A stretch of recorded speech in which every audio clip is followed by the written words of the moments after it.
Taberne Talks, here we go. This is super hot today, all right? We got this guy on because we wanted him on.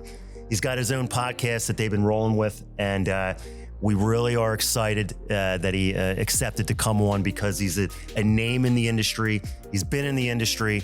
Nick Giganti, thank you for coming on. I think that you're really going to get a lot of nuggets out of this one because he's on the front line, which is what I have every week.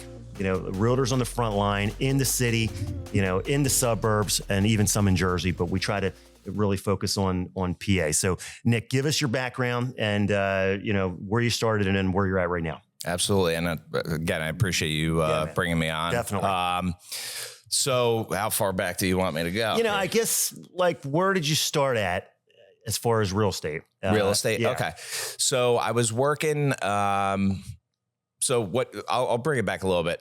Grew up in Brooklyn, New York, came to Philly to go to Temple Business School, graduated business school, went into corporate America. Okay. And absolutely, you know, it just wasn't me. Right. I always had kind of a affinity for real estate. So I knew I wanted to get into that field. I actually went to business school with Ori Fibish. I know Ori, yeah. OCF, right? OCF, yep. Me and Ori were actually on the same in the same dormitory sophomore year. So I had gotten to know him. He started OCF, and it was like a natural thing to reach out to him when I wanted to get into the business. And I started there working at OCF. That was in 2011. So this is my 13th year in the business. Good. He's a warrior, guys. He's made it through the markets. I mean, that's starting back way before any of this mess. Oh, yeah, 100%. It was a regular market. Well, actually, when I got in, it was still 2011. It was still kind of, you know, rebounding. It was after 2008, right? So we made it through all that mess. Correct. And they were trying to correct themselves to go back to normal, kind of. Correct. Yeah. Yep. When you look back, it was a great time to get into real estate just because of the fact that it was like this upward trajectory. Yep. You know, now we're finally in the cycle of it restarting. So got into OCF from there, kind of learned about like the development side of the business, understanding how to look at a property, not for like what's there, but for what can be done. Right. You know, understanding zoning, understanding how to backwards engineer something and looking at, you know, cost of construction based on this, and this is what your return would be. And that really kind of like, that formulated like my trajectory in my business moving forward. I ended up buying a house in Point Breeze in 2009 when I was 25. I was actually still in corporate America when I did buy my house down there. Was that your primary residence? That was my primary residence. Okay. I'm on the 1400 block of South 17th Street. Okay. Great block. What were the prices back then? So it's so funny because when I first bought my house, and this is why, you know, everybody should invest in real estate. I agree because this is true stuff of what the prices were and what you would sell it for now. Yep. Yeah. So when I was when I was first looking, I was making 40 grand a year, corporate America. I also worked as I bartended also to make extra money. So my budget for my first house was $170,000. Okay. Actually, it was like $150,000, and I bought my house for $170,000, and I went over my budget. Right. Bought a 3-bedroom, 1.5 bath, finished basement. This one in particular had like a nice big backyard because, you know, South Philly, you get these like 10-foot backyards. Yeah, this one had it actually had a backyard. It actually had a backyard. Right. Yeah. So I bought it, for $170,000. And, obviously the market went up in that area. And, that's where really, you know, my business launched off. I basically just started walking around. There was a lot of lots, undeveloped properties that kind of just went to sunder, you know, and you weren't the typical agency and I'm not going to put down any agents because your business is your business. Yeah. Typical agent just gets in the business and says, let's just sell some houses and let's just make some money and maybe list a house here or there and then just glide through the business and not do the homework that you're doing to find out how they can actually make more money by developing and finding things that are not developed. Right? Correct. Yeah. And I think that's like, that comes from, you know, again, I grew up in an area, again, you know, in New York City where everybody's kind of, you know, we have a hustler's kind of spirit, right. You know, and it was like when I got to Philly, even when I was at Temple as a student, I'm looking around, we're all on wait lists for housing, but yet we're surrounded by dilapidated buildings. I'm like, there's an opportunity. Right, here. right. Like they're just sitting. Yeah. I just didn't understand the ability of, I just didn't understand capital at that point, like understanding how to use other people's money to invest. That didn't come till later, but yeah, I just kind of like went out there and I was like, I know that the development is coming this way. It was Graduate Hospital was blowing up, and then you would hit Washington Avenue, and it was like, it was crazy because there was houses that were being sold in Northern Point Breeze, and you could literally see the houses that were for sale in Graduate Hospital for like 150 grand more. Wow. And you could almost like, you know, throw a football to it. You know, it was right there. It was right there, but there was such a discrepancy in price that I was like, there's no way that this area is not gonna come up. What are these houses worth now? Give us an idea. Yeah. So, I mean, well, the market's changed, right? So I'm sure they were a lot higher. Maybe they're starting to come down a little bit. They've regulated. I always say Point Breeze from selling. I probably sold close to 300 properties in Point Breeze. Some of them multiple times. Sold a lot. Sold the new construction, then resold the new construction. The referral business. Yeah. Right. So Point Breeze, I always say, is the coldest, hottest neighborhood. It is very. It fluctuates based on like the macroeconomics of what's happening. Yeah. Yeah. And I really think, unfortunately, that's due to the fact that it doesn't have a real strong commercial anchor there. You know, you go to Fishtown, you have all these bars, restaurants. It kind of, it allows the neighborhood, it allows people that go there to have basically like a little bit more of a neighborhood feel where they don't have to go out of the neighborhood to get something. Everything's right there. Everything's right there. Point Breeze, though, is just the location of Point Breeze is great. I mean, that's what you're close to. You're close to everything. Right. You're close to everything. But so anyway, that being said, yeah, the prices have gone up considerably. They've kind of pulled back right now, as a lot of neighborhoods have. Yeah, we were touching on the Philly market before the show on, you know, how things have slowed in Philly. And I think, you know, you can say all you want and say that I'm busy, but I don't think you're busy in Philly, right? You might be. I might be wrong. I don't look at every single realtor's numbers, but I think the overall census is that the city could be a lot busier. There, you could get a deal very easy right now in the city. Yeah, and I agree with you. It's like overall, yeah. I mean, you'd be lying to yourself if you're like, yeah, the activity is just like it was in 2019 or 2020. It's not. No. A lot of the activity has fluctuated and moved to the suburb areas, Montgomery County, Bucks County, Delaware County. Even over the bridge, Haddonfield, Jersey. Yeah. And ultimately, though, I think there was after COVID, there was just like a lot of negative shit that was coming out of the city. Well, we know that. Yeah. Right. And you actually just told the truth. It is true. Yeah, it's true. I mean, that's what happened, right? I mean, not to put anybody down either, but there's a lot of people that dodge the question of that there is a lot of negativity going on right now, and they don't really want to realize that. But I think that's a problem. Yeah, you know. So absolutely, and I know because we're on the front lines, and you talk to people, and they're like, "I don't feel comfortable. I want to move to this area." So you're like, "All right, well, Philly's got to kind of get their shit together," and I feel like Parker, at least there's a semblance of like I trust her finding something to do it. Yeah. You're right. She seems like she's more into trying to find a solution. versus what we had before. Kenny was like, Yeah, he the just guy didn't. was, Yeah, you he didn't was in see cloud him. nine. Yeah, He just didn't care. Yeah, like I didn't see the guy. And Kenny, I hope you're not watching, or I hope he somebody's is a watching. Kenny supporter or whatever. Don't go into politics ever again. It was horrible. But he was not the guy to do the job. No. I think she is more fire in her, and that's why she won. Yep. And it's not an easy solution. No. You have problems everywhere, and where do you start? Correct. So correct.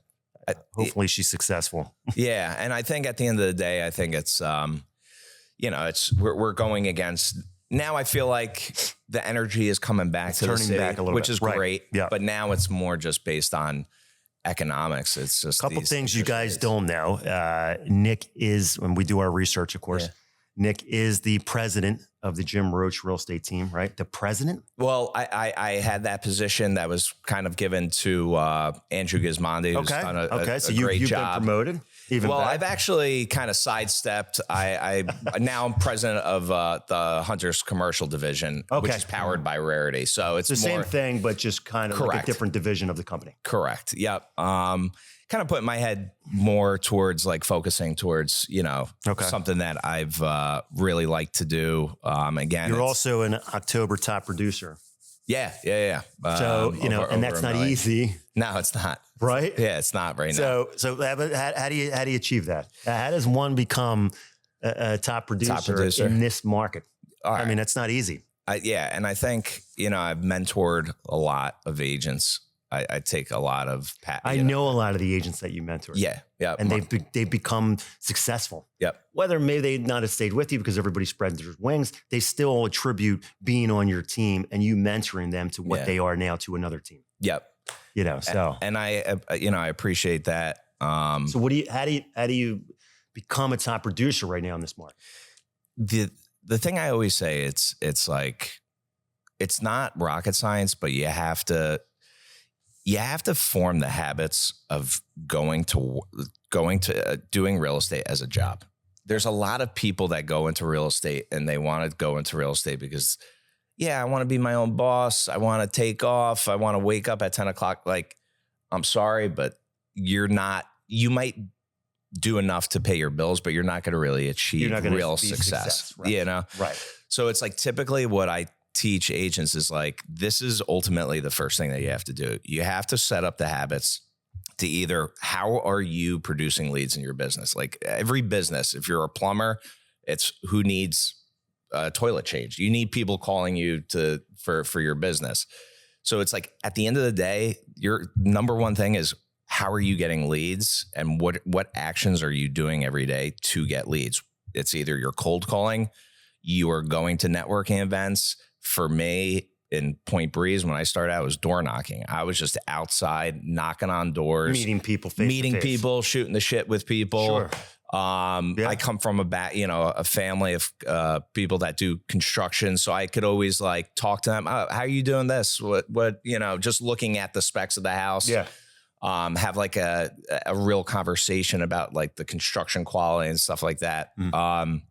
So it's first and foremost, it's the habits. It's like getting in, doing your work, making your connections. And then ultimately the biggest thing that I always tell every young agent is like, you have to build your CRM, your book of business. When I was out there door knocking, every person I would meet, I would take their name, number, put them in your database, and put them in my database. Yeah. And then I basically acted like a stockbroker. Sure. I would find a deal. Hey, I got this lot, whether it was something I uncovered or I got from somebody else. Boom, call the person and boom. Just boom. It's true. Do you want it? No. Next. Yeah. Do you want it? And I would close deals like that constantly. Because I just built the book, and it's like, no matter what business you're in, you got to build your book, and your book is what is, I was talking to an agent last week and she said, are you still busy, Alex? And I said, I'm busy with my own stuff of book of business. Yeah. People, all past clients, not new stuff. Like the new stuff we're not getting really. If you are, it feels like a lot of them don't even qualify, which is a shame to say. Yeah. Maybe they don't have enough money, or their credit scores are not good enough, or, they're just not in a position to buy, So, but the deals that we are getting are past people that I've done. they're buying their second house or third house now. They've referred me to their aunt or uncle. They, they're buying a vacation home. So the book of business and the past clients has made me survive, right? The more you build that, like you said, the more you're going to survive in a down market right now. Taking names and numbers, like you said, and putting them in, and then doing a good job. Yep. When you do the deal.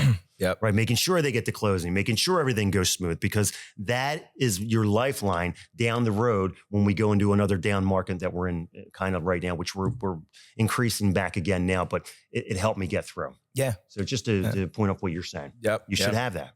Absolutely. I think it's integral to success. So you went into the commercial market, which is, that's a big jump, guys. That's a different world. You know how many people say to me, you should become a commercial loan officer? That's just not an overnight thing. It's a whole different ball game, right? Different guidelines, different programs, it takes a lot longer to close a deal, right? Absolutely. Sometimes a year, right? I don't know.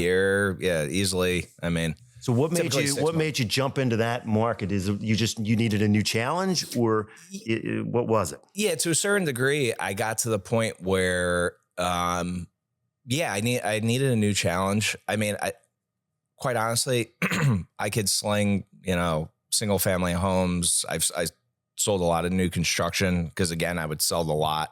They build the houses, and then I'd sell the new construction. I've sold tons of single family properties, but ultimately, I really, where I want to get to is I want to be with like the big dogs. I want to challenge myself to be with people that are offering, like right now we have a couple deals that we're negotiating, $40 million deals, multi-million, 40 million, $30 million deals. Right. Total to another level. Very sophisticated buyers. And those are the people that. And you handpicked your team, I guess, now to deal with these types of clients, because I'm sure it's a different person you're dealing with. Correct. Yeah. And there's only be a certain person to deal with them. Correct. And I always equate, the Hunters team as like SEAL Team 6, like we're not a big team, but we're ready to get at it. We're in there working every day. You make them come in the office every day? I don't make them. They just do. They want to come in. Okay. So it's like, we're in there. We're making calls. We're making contacts.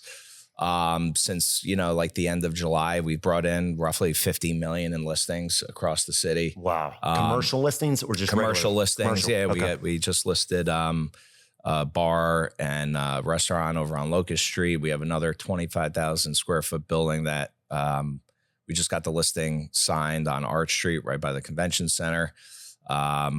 So if I'm an agent, is it should I make the leap to become a commercial broker, you think, or is it just, it's not for everybody? I think if you have kind of like a financial background, I would say you don't have to have a financial background, but if you are interested in like the investment side of real estate, that's when you get into the commercial side, because you're working with people that are more commercial, more investment oriented, and it's excuse me, it's less emotion-based purchasing. Like if you're dealing with somebody who's buying their first home, I love the place, I love the space, but the light doesn't, come through. There's not enough natural light. You're dealing with guys that are like, based on the square footage of the lot, I could build a 34, unit building. Right. They're thinking of what they're going to make off of it or how they're going to use it in order to generate income. Correct. Okay. And the beauty of that is also that different world. It's a different world, but the beauty of that is also if you do a good job and you build basically a symbiotic relationship with your client, as they grow, you're growing, and they're doing multiple deals over and over and over again, where, you sell somebody a house, maybe you get their a couple of referrals from them, maybe you sell their house 5 years from now, but you might have a good client that buys, 30 different sites and spends over $50 million with you, Right. Which is big money. Right. Yeah. So as a commercial guy, I've always been told you don't have to do 20 deals a year. You could do a couple deals a year if it's the right client.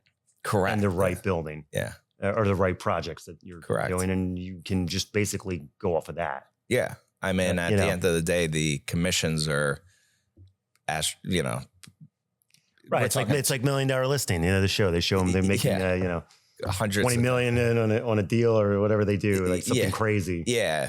Hundreds of thousands of dollars. Right, hundreds of thousands per deal. But don't get me. You got to work though. It's a lot more. Yeah, you got to work. It's a lot more work. It's not just. I know. Yeah. Right. Yeah. All right. So you guys are going into 2025. I think everybody, the biggest question right now going into 2025 is what's going to happen. We just made it through the election. We were really slow, it seemed, up until the election. And then once we got through the election, it started to pick back up again. I think people feel a little bit more comfortable saying, okay, I'll jump back in now that we're through. It's not going to be chaos and all this stuff. Like we just, whoever won, and let's just move forward now. Yeah. You think it's going to be like if I'm telling loan officers, because I got a lot of them hitting me now saying, should I get my license now and jump in? Because it's 2025 going to be a big year. Yeah. Right. I'm getting that. Really? A lot of that. It's funny. Okay. And it's how I think. I'm like, I don't know. Right. I'm optimistic. I think that we could have a really good year coming up, depending on, a number of factors on what goes on with the economy now. And, are things going to loosen up? And plus overseas doesn't look too good with this, with this ongoing war. And so who knows? Yeah. Right. So what are you saying to these agents that may want to get in now? Should we wait or, I mean, again, I think it's like if someone's just like off the street and is like, do I want to get into real estate now? I would say it's never a bad time to get into it. Of course, if you're passionate about it, you know, like that's where it separates like the good from the best, really. But to answer your question about like 2025, so I look at the numbers a lot, and real estate is cyclical. So it's like, it's always a pattern, it's like 2008, the world fell apart. You look at the volume of sales in the industrial sector, the multifamily sector, retail, that sort of thing. We went through 9 quarters, around 9 to 10 quarters. So let's just focus on multifamily construction and sales. We went through about 9 quarters of negative sales volume. Okay. Right now, we are entering our 8th quarter of negative sales volume. Okay. So you would have to say, all right, if I'm assuming we should be exiting this pattern of coming people, to the end, which would also mean that we are hitting the bottom of the market. Okay. So it's like, for the people that are out there that are kind of on the sidelines, like, I don't know if I should buy. There still are good deals out there, but I do think ultimately 2025 is going to be like the light is at the end of the tunnel. Okay. So maybe another year. I think possibly, but maybe even sooner that we get out of this pain. Correct. I mean, barring any other, like that war, like Ukraine scares the shit out of me right now. It scares everybody. I don't understand. Like, Jim Cramer, who does, the stock market, the stock guy, Mad Money or whatever. He said, we're, nuclear war's coming very soon. And like why would you go on the air and say that if you're such a big, person that people look up to in the stock market and all that? Like, that's like not something you would want to say. Yeah. Because like a nuclear war is coming is not a good thing. And you're obviously trying to drive the market in one way or another and manipulate, the numbers, because once you hear that, all hell breaks loose. Right. So it's just not something that I think should have been even said. And considering there won't be a market. There won't be a market. We're not going to be alive if there's a nuclear war. Yeah. But let me explain something. And then we're getting off the subject of real estate here, but if there's a nuclear war, if Russia shoots Ukraine with a nuclear bomb, there's going to be all hell breaking loose. It's a world war, right? And then there's going to be nuclear bombs being shot everywhere, from China to North Korea to the USA. Everybody's going to bomb everybody, and it's over. It's over. It's over. So you don't want to even talk about that. Nah. And that's, it's crazy to me that we could be that close to that with the way things are going over there, and it is going to manipulate the market. I've seen when I was in, through the 2008 market and the 2005 market, like when we bombed Iraq, went after Hussein and all that, it drove the stock markets way down. And the 10-year treasury and the rates came way down because the first talk of a war always brings down everything. Yeah. Right now, we're not there yet. But if this escalates and they continue to say that we're getting deeper and deeper into trouble over there, everything's going to come down. Yeah. I hate to say. Yeah. So hopefully that doesn't happen. Yeah. Hopefully not. Hopefully not. So anyway, Biggest misconceptions about realtors in the city. Everybody in the main line from Delco to the main line to Jersey has a conception of a realtor in the city that they don't want to deal with them. Right? They don't know what they're doing. They work at different speed. They don't, they're just a different breed. And you deal with this in the city realtors, right? Because you built your team in the city through KW. Yep. You were over here, right? Then you moved over to Roach. So what are the misconceptions? And how about this? What percentage is actually a good agent in the city? Oh, gosh. That's a loaded question, right? What percentage is actually good? And what's the misconception? Yeah. Right. So I always say, like, even when I'm mentoring agents too, and I hate to say it, but like, our industry has a very low barrier of entry. So it's like anybody could get their real estate license in like a month. Right. Although I hear a lot of people fail, which is crazy. Which is crazy. Yeah, I don't know. But I don't get that either. Yeah. It should be just. I don't know. Well, if they can't pass that, then just don't get into real estate. You got a problem. Yeah. Right. But typically what I tell people is, and I honestly think it's the truth. You take 100 agents and off the street, suburb, city, what have you, 90% of them are like, they're not going to make it. It's not that they're not going to make it. They're just like average. They're doing a couple deals. 90%. 90%. And then 5% are like a little bit, above average. They're into it. They're into it. Yeah.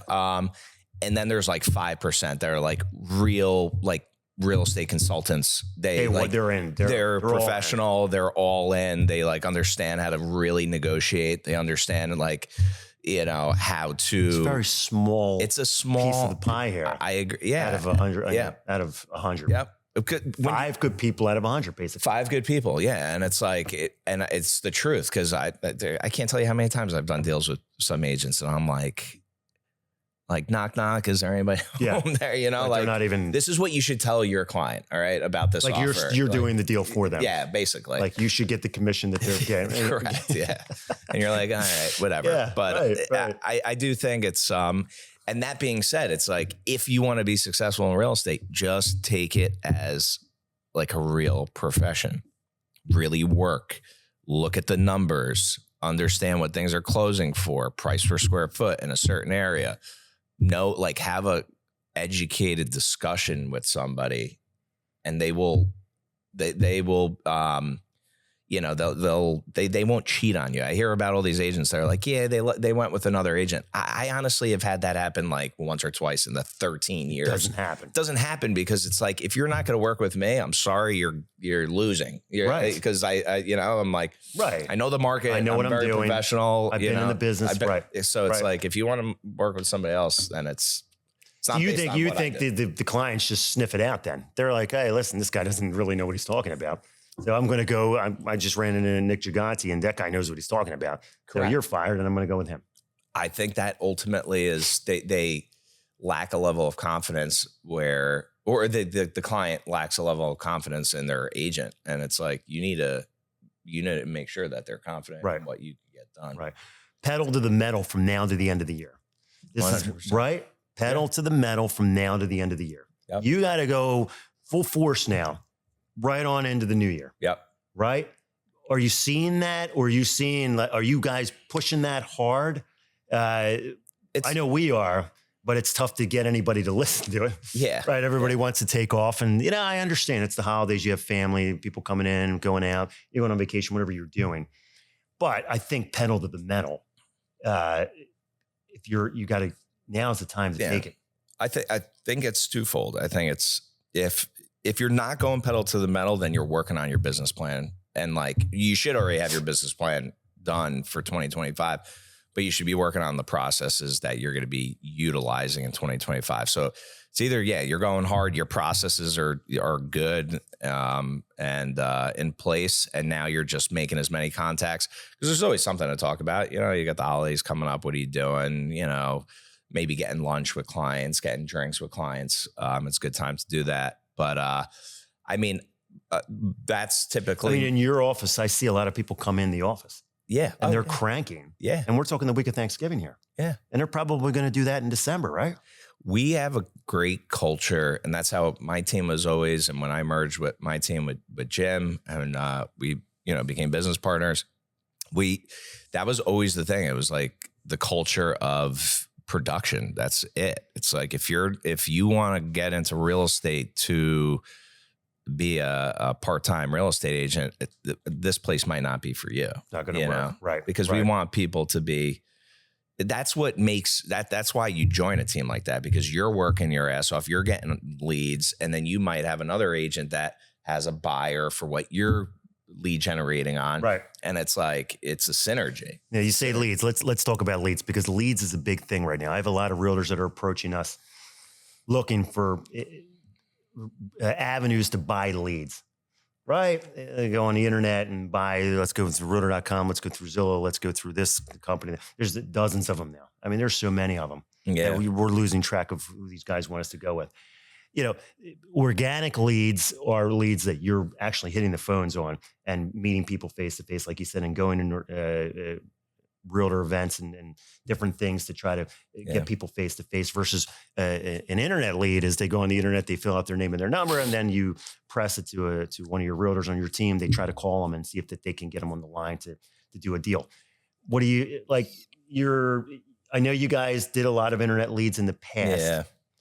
Is that dying, or what's going on there?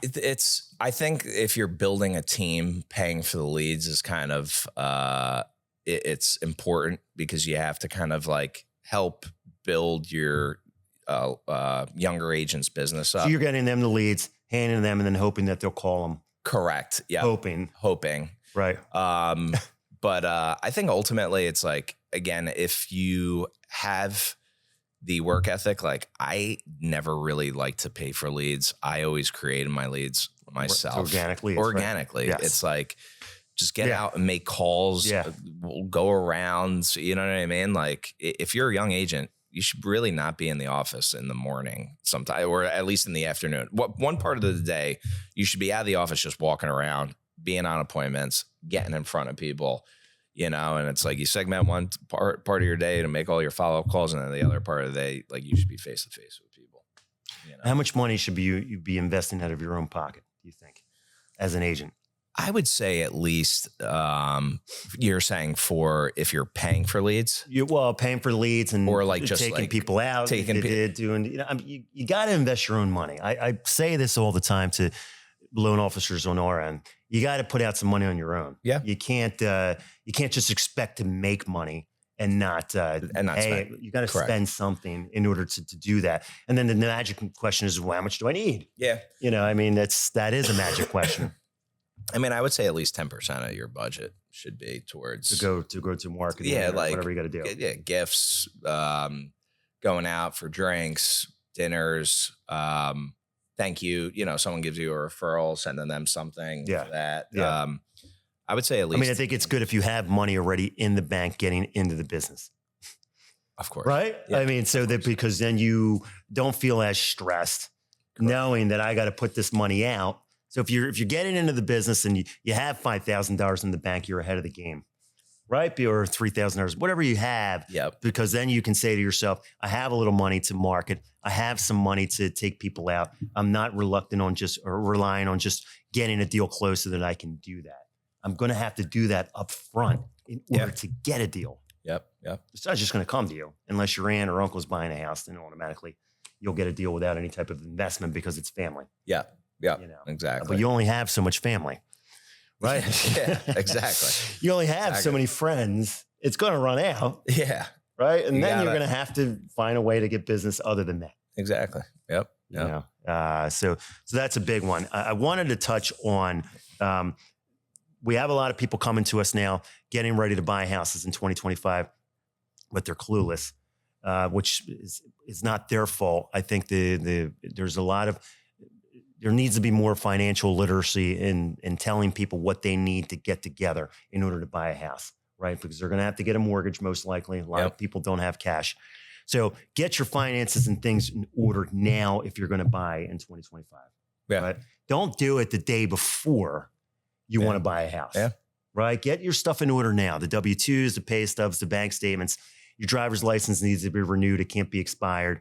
You know, your credit cards can't be maxed because then your credit scores are probably going to be lower. Yep.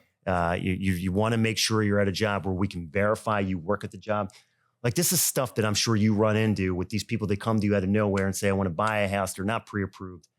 They don't even know what that means, which is a shame that no one's really telling them. And they want to go see a house without an approval. Yeah. You cut that off. Yeah. That's one thing that you're not going to mess I with. always suggest that unless there's some other, reason why you want to take them out. But first things first, it's like, I would not show houses without pre-approval. But I'm seeing a lot of that right now where these agents are taking the people out for pre-approval. Then they're calling us saying, I'm at a house right now. So you need to get these people pre-approved because they want to make an offer.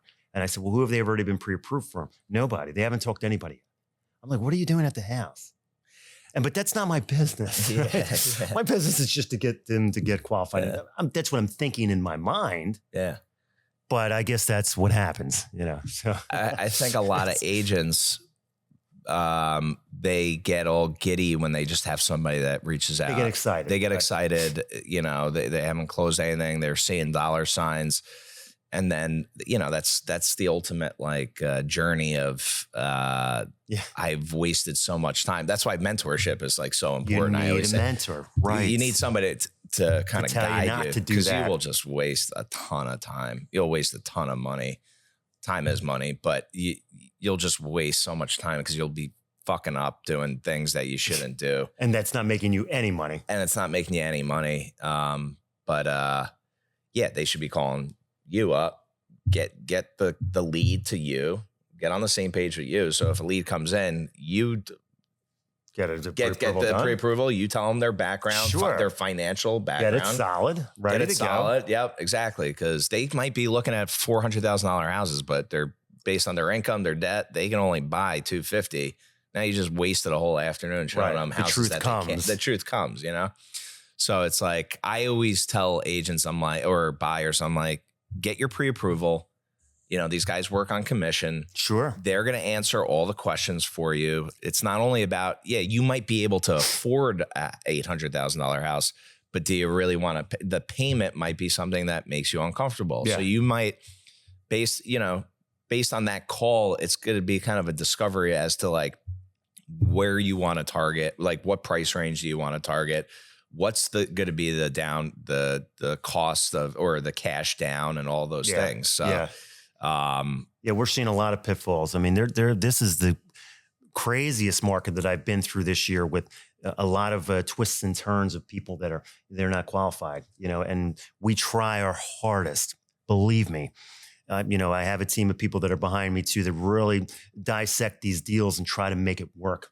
But it seems like there's so tough things going on right now. Yeah. With people behind the scenes. What do you say? What is it that you're seeing that is the worst? Is it the credit card debt? Is it total credit card debt? The debt is, and I've touched on this through a lot of the shows, the debt is through the ceiling. Really? Okay. We are seeing debt we've never seen. And I'm talking hundreds of thousands, not just 20,000 or 10,000. I'm talking big debts. Okay. On credit cards, $100,000 on credit, on multiple credit cards. Wow. Then student loans on top of that, and then a $1,200 car payment on top of that. I mean, it's really getting to a point where, I have a couple of guys on my team, specifically Anthony, who's weeding through these, and they're good people. But nowadays, if you make $75,000 a year and you have all that debt, you're not going to be able to buy a house. And they get upset with us. Because they're like, I make $75,000. I've been at my job over 2 years. I'm W-2'd. I got, $10,000 in the bank. I'm ready to make an offer. You can't. Yeah. You have $100,000 in credit cards and then another $100,000 in student loans. And then you have another $50,000 car loan. We got a problem here. Yeah, it's a lot of co-signers that we're doing. Yeah, co-signers. A ton. Yeah. They're helping out, which is fine. I always...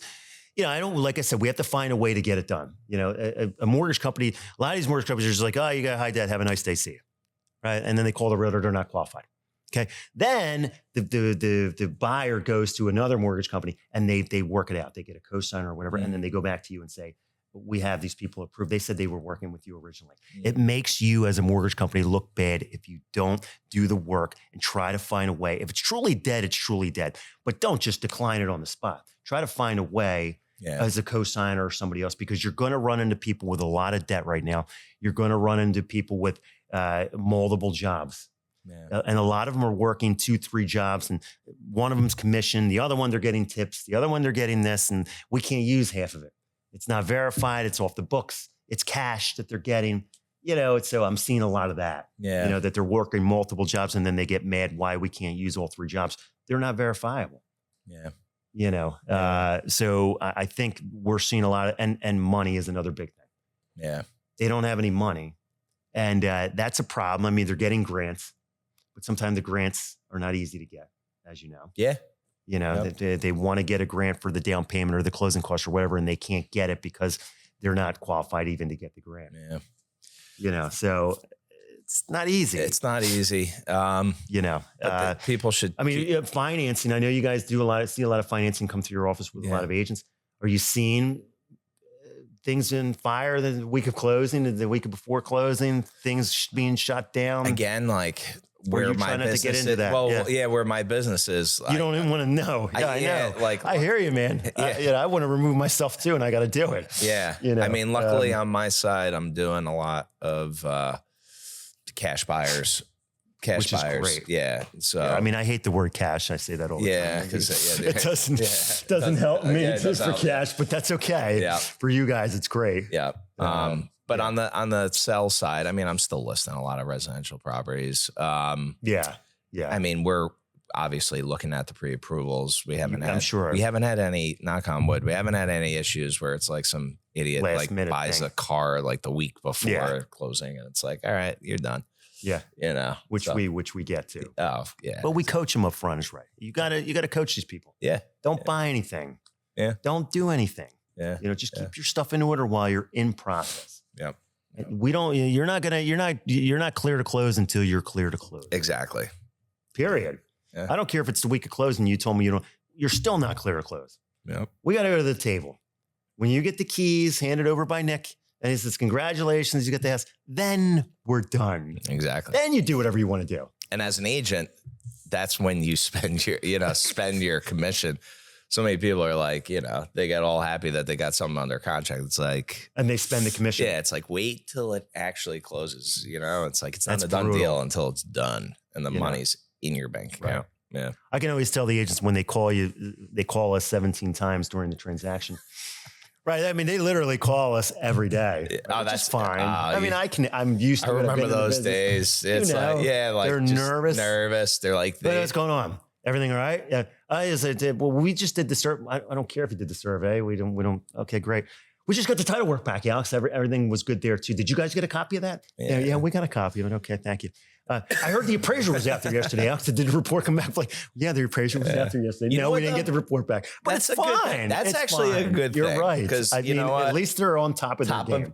They want to make sure that they're not messing up. Then there's the other side where they're just like, I hope it goes through. And they're not. And you don't hear from them. You don't hear from them. Their client's not hearing from them. They're just praying and something gets screwed up. Yeah, you're right. I'd rather be talking to them than not even hearing anything. Yeah. And they just hand me a contract and say, bring my buyer to closing and I'll talk to you in 30 days from now. Yeah, exactly. Which is brutal. Yeah. All right, man. So coming to the end, so you're running the commercial team. I'm sure you're going to continue that in 2025. Yep. Obviously stay with Roach. I know Roach is probably still he's busy, but we're working on more. Bringing on more. Yeah. We're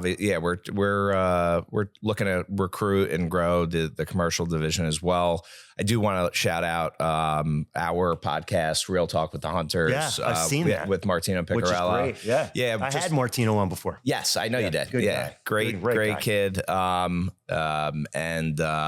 it's just based on, mindset, motivation, and entrepreneurialism with, a lot of the people are real estate. He's a sharp talker. Martino's, he was on my show and people were like, he's really polished, man. Yeah. I'm like, yeah, he's polished. I know. He speaks like he's been doing it for years and years and years. Exactly. He's definitely got a hang for it. He leads that. Cause I'm like, dude, again, you got the looks, you got the talk. Yeah, exactly. It's like, He's I'll be got your it. co-host, you Yeah, know, right. So we just I'll just stand in the corner and then exactly. Yeah. So we just have Ricky Carruth actually on. Oh, Ricky wow, Carruth. that's yeah, huge. he's got a big following, which is cool. Yeah. We're just having fun with it. We, it's a great, You guys film it right in the office? right in the office, but Okay. we're looking at, the Trying to other move- options. Yeah, move somewhere else. Yeah, like an actual spa studio. So, but it's fun. You know what it is? You guys got so many agents in there that you can interview also. Oh, that yeah, are up and agents, coming, absolutely, yeah. Different investors, builders, and things like that. Exactly. Yeah. Make sure that can come on. Yeah. Yeah.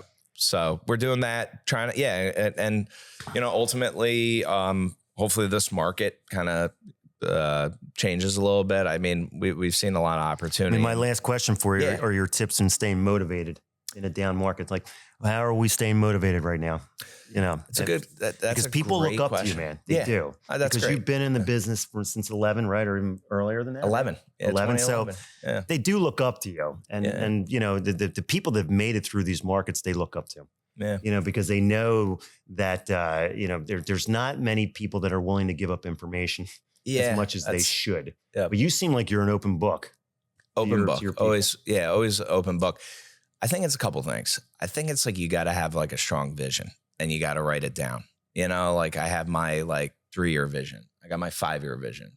I got my 10-year vision. I just turned 40. Okay. And personally speaking, I want to be out 50 years old. Finish. Not out, at the point where You're not hustling I'm not, like a man. I want to go on a cross country trip with my kids. Right. I'm going to do it. it. You know? Right. So it's like, I think having a strong vision will keep you motivated. And then it's like, it's integral. It's surrounding yourself with other motivated people, the other people that that you come into every day. Yeah. Yeah. And it's some of the agents, like when I haven't seen them in the office or, and it might be they're on vacation or something, I'll give them a call. Where the fuck you been, man? Yeah. You alive? You live? Let's get some fucking. I know some agents like that like to go on vacation right there. Yeah. And I'm not going to name any names, but I've seen some like that. Yeah. Oh, yeah. It's like, dude, where are you? Yeah. Are you ever coming back? Yeah. So it's like, so I think to answer your question, motivated, it's like, understand what you want. But I mean, do they snap back at you and say, I don't need to be in the office? No, what do you? I do my business where I want to do it, man. No, I mean a lot of these guys. A lot of these guys I've known for years. No, I know, it's on a friend tip. Yeah, if they yeah. snap back at that, I'll be like, all right, man. You do your thing, man. I'm just checking in on you. I just looked at your numbers and says you haven't closed anything in a year. Yeah, but you can do your own thing. It's fine. It's obviously working for you. Yeah. But that's it, man. It's just like have your eye on a prize, whatever the prize is for you. It's like, that's what's going to get you up out of bed every day. And I'll say these last 2 years, I'd be lying if to anybody, if these 2 years weren't real. Have you been struggle. in a depression bout at some point during these last 2 years over the business, saying that maybe this is rough, man?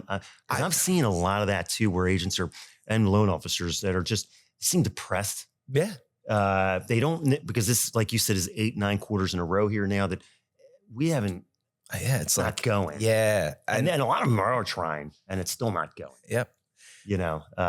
Absolutely, man. Absolutely. And I swear, it's like, thank God for Instagram and all these things, dude. When I'm feeling like shit or whatever, which happens. I know. First of all, I like to get active workout. That always helps. Sure. But dude, throw on some fucking David Goggins, and he will just make you feel like a piece of shit. Yeah. It's just like, stop being a bitch. Yes. You know what I mean?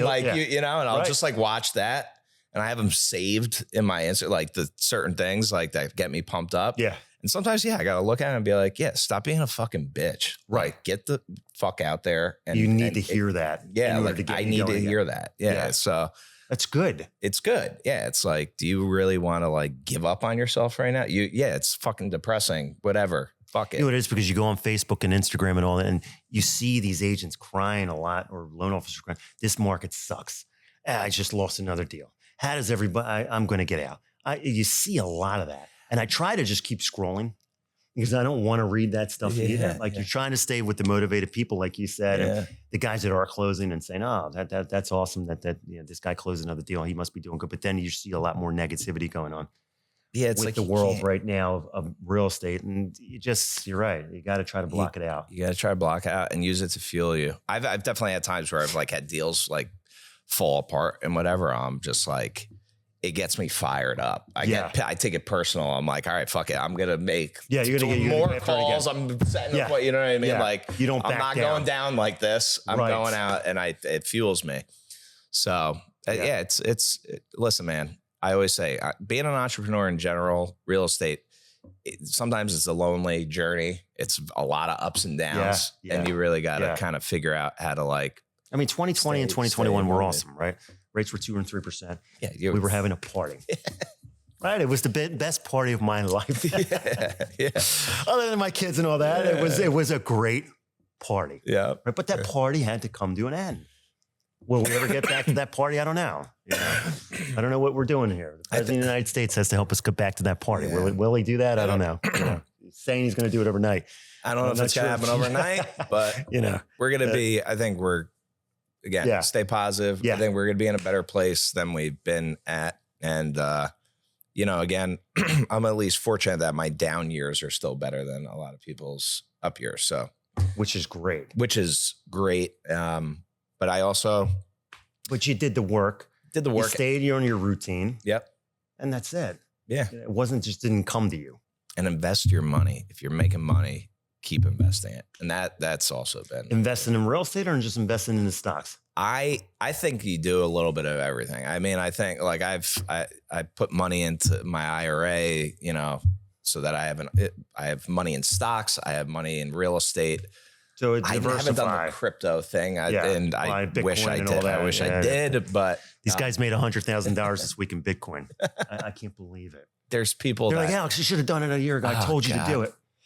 They made $100,000 in a week. Some of these guys, and even more. I still remember this conversation I had with somebody at a bar. I closed the deal with somebody. It was his friend, and he's like, "This was like 2015, 2016." He's like, "I'm telling you, he's like, take all of your money out right now, and you just buy Bitcoin right now." I'm Bitcoin. like, "Really?" I'm should I? Maybe I'll put like 10 grand in. Like I'll put something in there. If I put that money, that was when Bitcoin was, I think, like $800 a Bitcoin. Yeah. Right. Like it would have been nothing. Oh my God. And now.